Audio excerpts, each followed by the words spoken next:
കഴിഞ്ഞ 9 വർഷക്കാലം എടുത്തു പരിശോധിച്ചാൽ ഒട്ടേറെ സ്വപ്ന പദ്ധതികൾ, നാട്ടിലെ ജനങ്ങൾക്ക് ആശ്വാസമായ പദ്ധതികൾ യാഥാർത്ഥ്യമായ വർഷങ്ങളാണ് 2016 മുതൽ ശ്രീ പിണറായി വിജയൻ മുഖ്യമന്ത്രിയായ സർക്കാരിന്റെ LDF സർക്കാരിന്റെ ഭരണകാലം എന്നുള്ളത് ഞാനിവിടെ ചൂണ്ടിക്കാട്ടാൻ ആഗ്രഹിക്കുന്നു.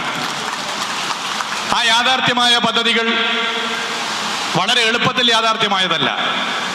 പല പദ്ധതികൾക്കും പല തടസ്സങ്ങളും ഉണ്ടായിരുന്നു. പല പദ്ധതികളും ഇല്ലാതാക്കാനുള്ള ചില തെറ്റായ പ്രചരണങ്ങളും വിവാദങ്ങളും അനാവശ്യ പ്രശ്നങ്ങൾ സൃഷ്ടിക്കാനുള്ള ശ്രമമുണ്ടായി.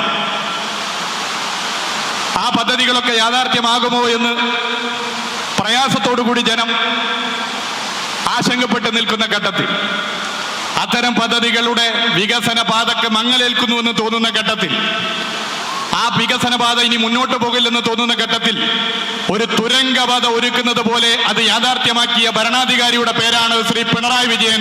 സർക്കാരിന്റെ പേരാണ് LDF സർക്കാർ.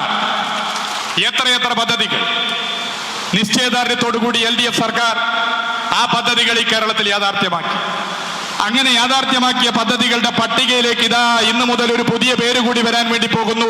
അത് മറ്റൊന്നല്ല, തുരങ്കപാതയാണ് എന്ന് വളരെ അഭിമാനത്തോടു കൂടി പറയാൻ ഞാൻ ആഗ്രഹിക്കുകയാണ്.